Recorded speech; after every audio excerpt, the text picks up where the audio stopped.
മസ്താനിയെ പഞ്ചറാക്കി ലാലേട്ടൻ. ഇന്നത്തെ എപ്പിസോഡിൽ ലാലേട്ടൻ മസ്താനിയെ പഞ്ചറാക്കി. പൊന്നാര മക്കളെ, നമുക്ക് വിഷയത്തിലേക്ക് വരാം. ആദ്യം ബിഗ് ബോസിനോടൊരു ചോദ്യം.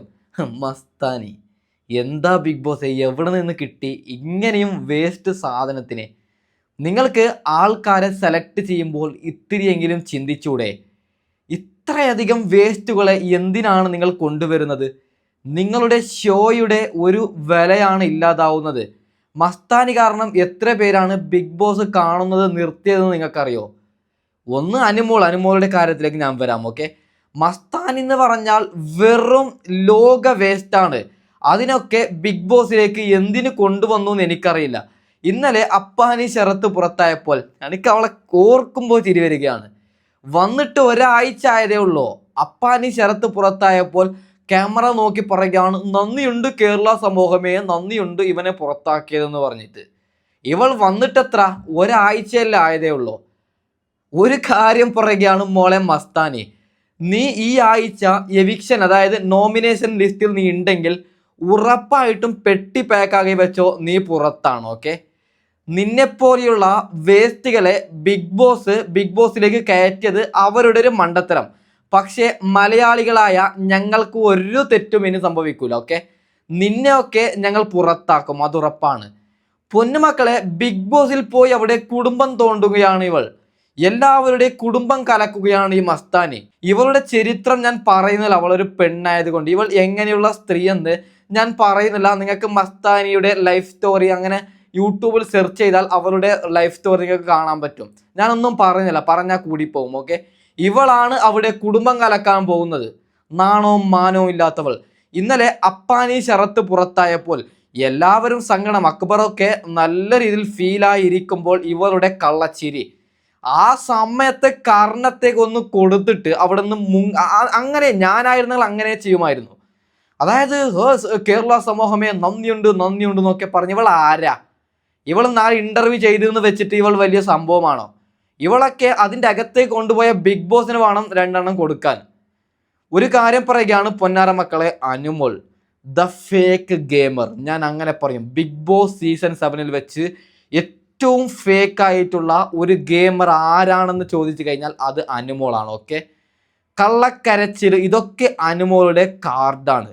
ഗെയിം എന്ന് പറഞ്ഞിട്ട് ഒന്നുമില്ല.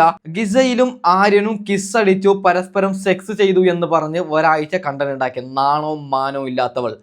നടക്കാത്ത കാര്യം നടന്നു എന്ന് നാണവും മാനവും ഇല്ലാത്ത അനുമോൾ ഇന്നലെ പറയുമ്പോൾ അതിന് സപ്പോർട്ട് അടിച്ച് അനുമോളുടെ PR സമ്മർ മീഡിയ നല്ല ലക്ഷങ്ങൾ വാങ്ങിച്ച് നാണവും മാനവും ഇല്ലാത്തവൻ അനുമോളെ പൊക്കി പറയുകയാണ്.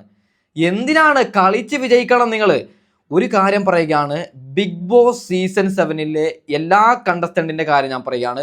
ഇത്തവണ ബിഗ് ബോസിന് പറ്റിയ വലിയ തെറ്റ്, മികച്ച മത്സരാർത്ഥികൾ ഒന്നുമില്ല ബിഗ് ബോസ് സീസൺ 7. ഉള്ളതിൽ വെച്ച് മെച്ചം, ഉള്ളതിൽ വെച്ച് കുറച്ചെങ്കിലും ഗെയിം കളിക്കുന്ന 5 പേരുടെ പേര് ഞാൻ പറയാം. ഷാനവാസ്, അനീഷ്, അക്ബർ, ഗിസൈൽ, നെവിൻ. ഇവർ വലിയൊരു ഗെയിമർ എന്ന് ഞാൻ പറയുന്നില്ല, ഉള്ളതിൽ വെച്ച് മെച്ചം.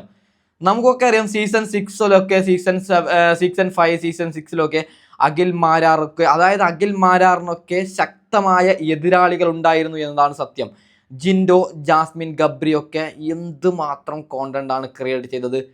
ഈ വർഷം അങ്ങനെ ഒരു കണ്ടസ്റ്റന്റ് ഇല്ല എന്ന് മാത്രമല്ല, ചീപ്പ് കളിയാണ് അവിടെ അനുമോളൊക്കെ കളിക്കുന്നത്.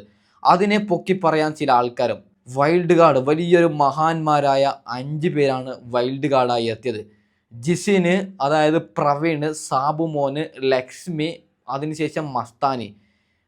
എനിക്ക് ഇവരുടെ കോലം കണ്ടപ്പൻ എനിക്ക് മനസ്സിലായി ഒരു പുണ്ണാക്കും ചെയ്യുന്നില്ല എന്ന്. ഇത്തിരിയെങ്കിലും 5 വൈൽഡ് കാർഡിൽ ഇത്തിരിയെങ്കിലും ഗെയിം കളിക്കുന്നത് ലക്ഷ്മി മാത്രമാണ്. ലക്ഷ്മി പറയുന്ന വാക്കിന്, പറയുന്ന വേർഡ്സിന് ഇത്തിരിയെങ്കിലും അർത്ഥമുള്ളത് ലക്ഷ്മിക്കാണ്. ഓക്കെ, മസ്താനി കുടുംബം കലക്കാനാണോ ഗെയിം കളിക്കാനാണോ അതിൻ്റെ അകത്ത് പോയതെന്ന് എനിക്കൊരു സംശയമുണ്ട്. ലാലേട്ടൻ ഇന്ന് പഞ്ചറാക്കി. പൊന്നാര മക്കളെ, എടുത്തിട്ട് ലാലേട്ടൻ ചോദിച്ചു, മസ്താനി ബബ ബാ കളിക്കുകയാണ്. എന്താ അല്ലേ?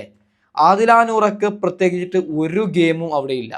എന്തിന് വന്നു ഇവരൊക്കെ? എനിക്ക് നോ ഐഡിയാസ്. ഓക്കെ, നെവിൻ്റെ കൂടെ ഒരു വലിയൊരു പ്രശ്നമാക്കിയെന്ന് മാത്രമാണ്. അതിനുശേഷം ഒരു ഗെയിമും ആദിലാനൂറ കാണിക്കുന്നില്ല എന്നതാണ് സത്യം. ഇവിടെ ഷാനവാസും അക്ബറും പ്രശ്നമില്ല, എങ്ങനെയെങ്കിലും തട്ടിമുട്ടി പോകുന്നുണ്ട്. അപ്പോൾ എനിക്ക് പറയാനുള്ളത് മസ്താനിയോടാണ്, നല്ല ഗെയിം കളിക്കണം, കുടുംബം കലക്കാനല്ല നിന്നെ അവിടെ കയറ്റിയത്. ഓക്കെ, അപ്പം ഞാൻ വൈൻഡപ്പ് ചെയ്യുന്നു. Okay, by.